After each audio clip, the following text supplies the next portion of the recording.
مصطفیٰ خامنئی صاحب کے نام کا اعلان جیسے ہی ہوا تو اس کے بعد کئی ساری میزائلز وغیرہ اسرائیل میں داغی گئیں. جب جو ہے میزائلز داغی گئی ہیں تو کچھ رپورٹس ایسی بھی ہیں کہ وہ بنکر میں بھی گئی ہیں اور کچھ بنکرز وغیرہ کو بھی نیئرلی 100 فٹ نیچے تک مارا ہے انہوں نے، میزائل نے اپنے ٹارگٹ کو ہٹ کیا ہے.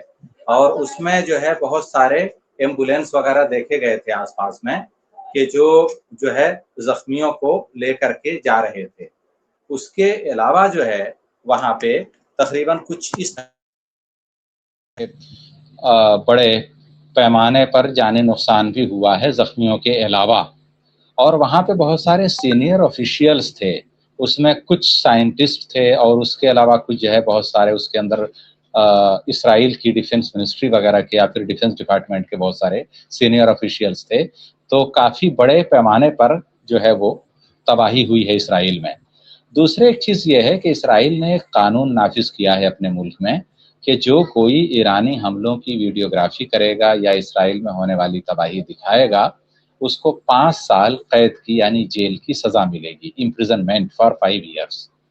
اور یہ قانون انہوں نے اسرائیلیوں پر بھی لاگو کر دیا ہے، یعنی اگر کوئی اسرائیل کا یہودی بھی ویڈیوگرافی کرے گا اور وہ ڈالے گا تو اس کو بھی 5 سال جیل کی سزا ملے گی.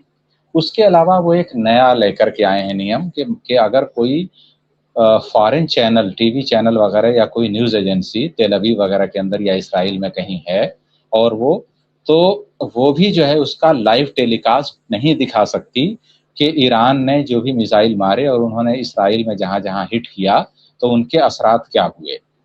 کئی بار ایسا ہوا ہے کہ آسٹریلیا وغیرہ کے یا کوئی اور اگر ان کا کوئی لائیو ٹیلی کاسٹ آ رہا ہے اسی دوران اگر ایران نے کوئی میزائل مارا اس کی جو تباہی ہے اچانک ان کے کیمرے میں آ گئی تو وہ تو دکھ جا رہی ہے، لیکن اس طرح کا ایک میڈیا پر بلیک آؤٹ اسرائیل نے تھوپا ہے. تو لیٹسٹ یہ ہے. بھارت کے اندر اگر ہم دیکھیں تو اس کا ایک دوسرا پہلو یہ ہے کہ بھارت پر بھی اس کے اثرات مرتب ہونے شروع ہو گئے ہیں انرجی کے. بنگلور کے اندر ریسٹورینٹس وغیرہ نے 10 مارچ کو شٹ ڈاؤن کی کال دی ہے. ان کا کہنا یہ ہے کہ بھارت سرکار کمرشل جو گیس سلنڈر ہے وہ سپلائی نہیں دے پا رہی ہے جو کہ ریکوائرڈ ہے. تو آپ دیکھیے کہ ابھی جنگ کو مشکل سے 10 دن ہوئے ہیں اور 10 دن کے اندر صورتحال یہ ہے. تو اگر گیس اور آئل کی سپلائی وغیرہ ڈسرپٹ ہوتی ہے تو پورے عالمی سطح پر اثرات اس کے مرتب ہوں گے. تیسرے جیسا کہ ابھی جو ہے راشد صاحب نے بتایا تھا کہ بھئی ایران کے اوپر تہران کے اوپر جو ہے کوہرا چھا گیا تھا کل. اب آپ دیکھیے کہ کس طرح کے بہت ہی جو ہے مطلب ایک طرح سے انسانیت سوز مظالم پر امریکہ اور اسرائیل اتر آئے ہیں. کیا عوامی مقامات پر اس طرح کے اٹیک کیے جاتے ہیں؟ جو انہوں نے بام جو ہے یوز کیا ہے پرسوں جو ہے فائٹر جیٹس نے امریکہ اور اسرائیل کے، اس کے اندر کچھ ایسے جو ہے ایسڈ وغیرہ تھے کہ اگر مان لیجیے کار پر جو پینٹ ہے وہ بھی پگھل جائے تو اب آپ سوچئے کہ انسانوں پر کیسے اثرات مرتب ہوں گے. اس کے علاوہ آئل ریفائنری پہ جو یو ایس اور اسرائیل نے ہٹ کیا ایران کے. تو اب آپ بتائیے اس کے علاوہ یہ بھی آپ چھوڑ دیجئے جہاں سے پانی سپلائی ہوتا ہے لوگوں کو پینے کا پانی، اس فیسلٹی کو بھی ایران کے امریکہ نے ہٹ کیا. مطلب یہ کون لوگ ہیں؟ مطلب کیا ان کے اندر انسانیت کی کوئی رمق 0% بھی انسانیت باقی بچی ہے یا نہیں بچی ہے؟ تو یہ اس طرح کے لوگ ہیں. تو جو لوگ ان کے مداح ہیں یا جو لوگ اسرائیل یا امریکہ کو کسی نہج پر سپورٹ کرتے ہیں، کیا ان کو یہ سب چیزیں نظر نہیں آ رہی ہیں کہ دنیا میں کیا ہو رہا ہے، دنیا کہاں جا رہی ہے؟ اور آپ بتائیے کہ ایک طرف ایران پر حملے ہو رہے ہیں، کہیں اگر اسرائیل کمزور پڑتا ہے وہ ایران کو جواب نہیں دے پاتا تو وہ اس کا بدلہ ابھی بھی فلسطینیوں سے لے رہا ہے. غزہ کے اندر روزانہ ہلاکتیں ہو رہی ہیں اور جو ہے اس کے علاوہ مغربی کنارے کے اندر جو ہے اسرائیلی دہشت گردی میں اضافہ ہوا ہے. سیٹلرز وغیرہ کو بہت ہی سوفسٹیکیٹڈ ویپنز اسرائیل کی ملٹری دے رہی ہے، وہ فلسطینیوں کو مار رہے ہیں. ابھی آج کی جو رپورٹس ہیں مارننگ کی اس کے اندر تقریباً 8 سے 10 فلسطینیوں کا جو ہے سیٹلرز نے قتل عام کیا ہے. تو آپ بتائیے کہ یہ صورتحال ہے. یہ ہیں وہ لوگ. اور بیسیکلی جو نئی چیزیں نکل کر کے آئی ہیں ڈونالڈ ٹرمپ وغیرہ، بلکہ اس سے پہلے میں تو کسی ایک پارٹی کو دوش نہیں دیتا، میں نے کئی بار آپ کے چینلز پہ بولا ہے کہ امریکہ کا کوئی بھی پریزیڈنٹ ہو صرف چہرے بدل جاتے ہیں، پالیسی وہی رہتی ہے.